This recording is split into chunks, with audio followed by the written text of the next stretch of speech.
Buenas tardes, hoy continuaremos tratando el género lírico, por lo que hablaremos de una de sus composiciones, la poesía. Primero que nada, debemos definirla. La poesía es una manifestación artística que, al pertenecer al género lírico, tiene como herramienta de expresión la palabra, por lo tanto será a través de ella que se expresarán los sentimientos y la belleza. Al igual que en el género narrativo contamos con un narrador, que es quien relata la historia. En la poesía, el autor construye un sujeto ficticio que expresa su mundo interior y exterior, y a este sujeto llamamos el yo lírico. La poesía está configurada por diversos elementos, como el verso, que es cada línea del poema, que puede estar sujeta a una medida determinada o, por el contrario, ser un verso libre; la estrofa, que es un conjunto de versos; y la rima, que es la repetición de una secuencia de fonemas a partir de la sílaba tónica de la última palabra, que le dará ritmo y musicalidad. En este poema observaremos cómo funciona la rima. Cultivo una rosa blanca en junio como enero, para el amigo sincero que me da su mano franca, y para el cruel que me arranca el corazón con que vivo, cardo ni ortiga cultivo la rosa blanca. Aquí podemos ver que hay tres rimas distintas. El primer y último verso de la primera estrofa y el primer y último verso de la segunda estrofa riman entre sí.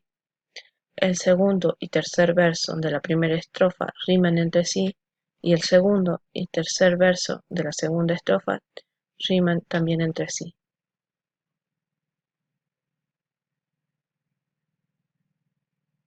Al ser el medio de expresión la palabra, el lenguaje utilizado es sumamente importante.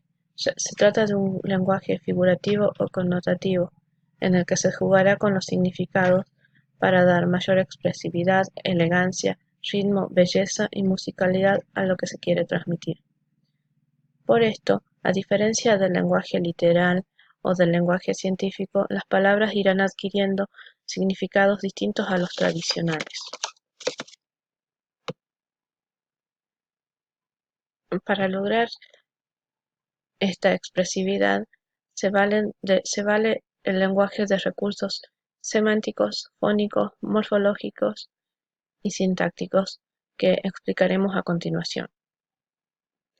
Los recursos semánticos más comunes son la comparación, en la que se relacionan dos palabras a través del nexo comparativo como, por ejemplo, porque mi patria es hermosa como una espada en el aire. La metáfora, en la que se reemplaza una palabra por otra de mayor expresividad. Por ejemplo, te persigo en la carrera de mi sangre. La antítesis consiste en relacionar dos palabras opuestas entre sí, como se observa en el siguiente fragmento. Mira que el amor es fuerte, vida, no seas molesta. Mira que solo te resta para ganarte, perderte. Venga ya la dulce muerte, el morir venga ligero, que muero porque no muero. Aquí se oponen vida y muerte y ganarte y perderte. El apóstrofe consiste en dirigir exclamaciones o preguntas a seres inanimados. En este caso, hola gigantes que os rompéis bramando, llevadme con vosotras. La hipérbole es una exageración, como se observa en este verso.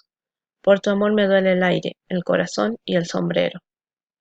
La personificación consiste en dotar de acciones y características humanas a seres inanimados. Por ejemplo, las estrellas nos miraban mientras la ciudad sonreía. El recurso fónico más común es la aliteración, que consiste en la repetición de un fonema para crear ciertas sensaciones, o sea, efectos sensoriales. Por ejemplo, la repetición del fonema S da la sensación de un suspiro. Los suspiros se escapan de su boca de fresa. Los recursos morfológicos más comunes son la enumeración, que consiste en una sucesión de palabras para expresar algo. Por ejemplo, ¿De qué sirve sembrar locos amores si viene un desengaño que se lleva árboles, ramas, hojas, fruto y flores? El epíteto consiste en acompañar las palabras con adjetivos. Por ejemplo, solo en la primavera el blanco lirio es más lirio, la roja rosa roba suspiros. Los recursos sintácticos más comunes son el hiperbatón, que consiste en alterar el orden usual de las palabras. Por ejemplo, con tanta mansedumbre el cristalino Tajo en aquella parte caminaba, que pudieran los ojos del camino determinar apenas qué llevaba.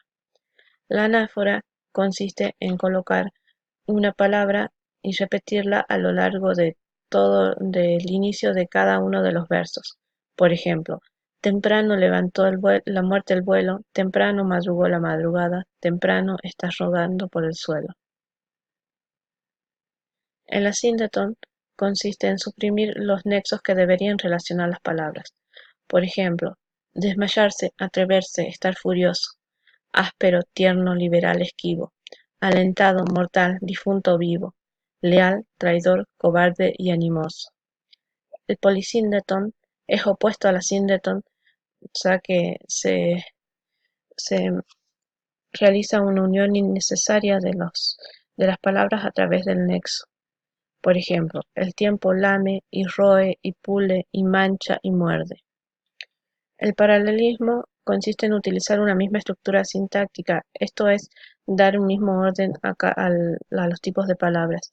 Por ejemplo, que los gritos de angustia del hombre los ahogan con cuentos, que el llanto del hombre lo taponan con cuentos. Y por último, la elipsis, que consiste en suprimir un elemento porque se considera que se lo sobreentiende. Por ejemplo, yo llevaba flores y ellos el incienso. En este caso, se suprime el verbo llevar, ya que si no diría yo llevaba flores y ellos llevaban el incienso. Para finalizar, leeré dos poesías que hablan sobre ella misma y que son escritas por poetas.